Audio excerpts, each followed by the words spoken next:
Mitelī unikālās projekta kastītes. Vēlos jums pastāstīt par to, kā viņas tiek veidotas un kādā veidā jūs viņus varat izmantot.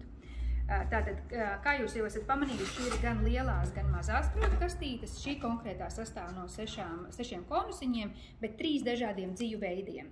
Vienmēr pie produkta apraksta mēs liekam komentāru, vai jums ir jāliek kopā visi 6 diegi, jo katrs diedziņš ir 2000 metri, vai jums ir ieliktas 2 vienādas dzijas, bet jums viņš ir jāņem tikai kā viens pavadiens. Un kad šis pavadiens jums beidzās, šis konusiņš, jūs ņēmat nākošo un pievienojat šīm 2 dzijām. Jo viņas ir uztīts uz 2 konusiem tikai tāpēc, lai viņas ietilptu fiziski iekšā kastītē. Jo tā ir resnāka dzītiņa, angļu termins fingering, bet šīs visas ir lace tipa dzītiņas. Pirms mēs kastītes gatavojam, mēs uztaisam paraudziņus, mēs notestējam adatu izmēru, kurš, protams, ir ieteicamais, jūs vienmēr piemērosiet savu adatu izmēru, jo katra dzītiņa ir unikāla. Varbūt kādu jūs gribēsiet adīt brīvāk, varbūt kādu no, adījumiem jūs gribēsiet mazliet ciešāk vai vaļīgāk, tā ir jūsu izvēle. Bet tas ir tas, ko mēs rakstam, ko mēs rekomendējam, kas mūsu ieskatos būtu tas optimālais pie tāda vidēja adīšanas, blīvuma.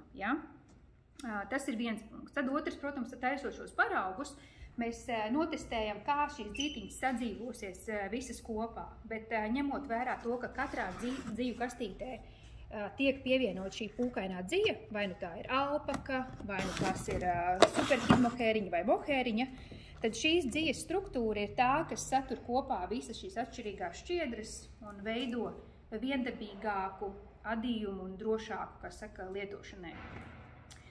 Protams, ka mēs nevaram garantēt, ka katrs no šiem dzijas veidiem, ko mēs šeit izveidojam, tā kombinācija kopā, būs piemērota ikvienai adīšanas tehnikai vai, tā teikt, stilam. Ja jūs adīsiet tādu izteiktu pīņainu adījumu vai atkal tādu caurumaināku un mežģīņaināku, var atšķirties adīšanas, tas ieteicamais adatu izmērs, kāds jums jāpielieto, jo vienmēr jāņem vērā, vai dzītiņa ir smagāka vai vieglāka, un tas ir tā kā, jāizjūt arī vairāk vai mazāk pašiem.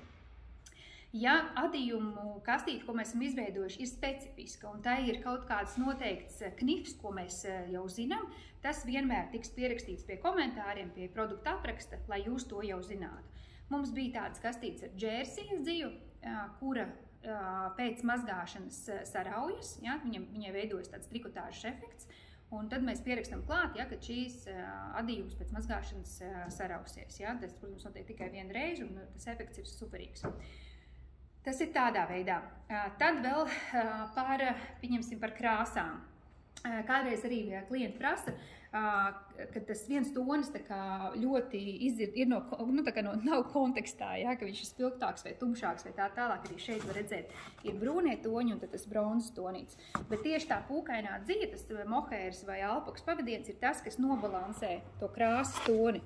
Kā jūs varat redzēt šeit, viņš ļoti skaisti ietilpst iekšā un izskatās ļoti, ļoti eleganti un forši.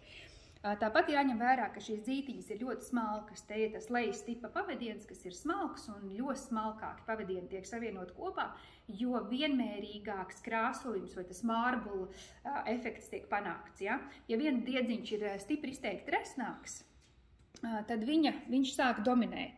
Tad viņa krāsas, tas tonīts būs dominējošais. Tas ir jāņem vērā.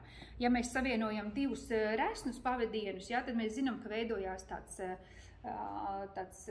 nevis tas mārbla efekts, bet tāds melanžējums vienkārši.